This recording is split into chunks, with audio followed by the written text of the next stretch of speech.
4 గంటలకు final tender ఇవ్వాలంటే 3:45 చెప్పి లోయెస్ట్ పలానోడు వేశాడు, దానికంటే తగ్గించేసుకోమని వీళ్ళు చెప్తే వాళ్ళు తగ్గించేస్తే వాడికి ఎవడికి రాదు, వీళ్ళకి టెండర్లు వస్తాయి. పాస్వర్డ్ వీళ్ళ దగ్గర ఉంది. ఇప్పుడు వీళ్ళు మ్యానిపులేట్ చేస్తారు. రెండోది మీరు చూస్తే నిన్న మొన్న కొత్త భూ చట్టం ఒకటి తీసుకొచ్చారు. దానికంటే ముందు మీరు ఒకసారి చూస్తే మొత్తం ల్యాండ్ రికార్డ్స్ అన్ని అప్డేట్ చేశారు.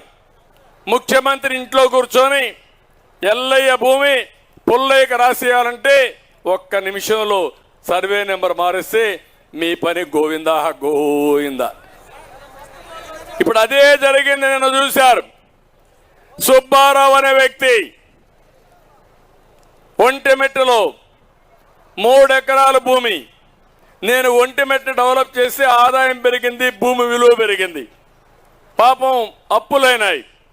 అప్పులకన్నీ కట్టేసి ఆయన మొత్తం చేసుకోవాలనుకుంటే వీళ్ళు ఓన్లీ సబ్ నెంబర్ ఆ పట్టా వేరే వాళ్ళ పేరుతో రాయిచ్చేశారు, నెంబర్ మార్చేశారు. తిరిగి తిరిగి అవస్థపడ్డాడు. ఎవరు సమాధానం చెప్పలేదు.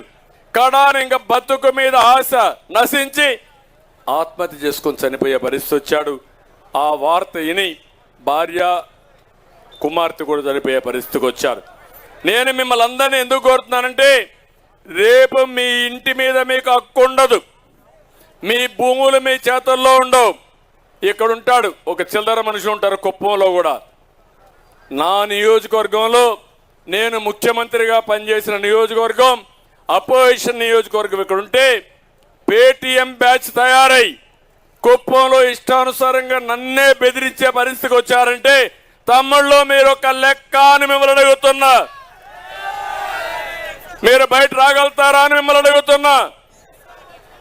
అలాంటి పరిస్థితి రావడానికి ఎవరు కారణం?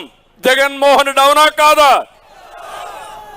మీకు భద్రత అవసరమా లేదా అని మిమ్మల్ని అడుగుతున్నా. మీరేమనుకుంటున్నారు? ఏదో చంద్రబాబు నాయుడు ఎన్నిక, ఆయన చూసుకుంటాడు, అవసరమైతే ఆయనే డబ్బులు ఖర్చు పెట్టుకుంటాడు, లేకపోతే ఆయనే ఊరూరు తిరుగుతాడు, ఒకవేళ గెలిస్తే ఆయనే కదా ముఖ్యమంత్రి, నాకేం వస్తుందని మీరు అనుకుంటున్నారు. అదే ప్రమాదం.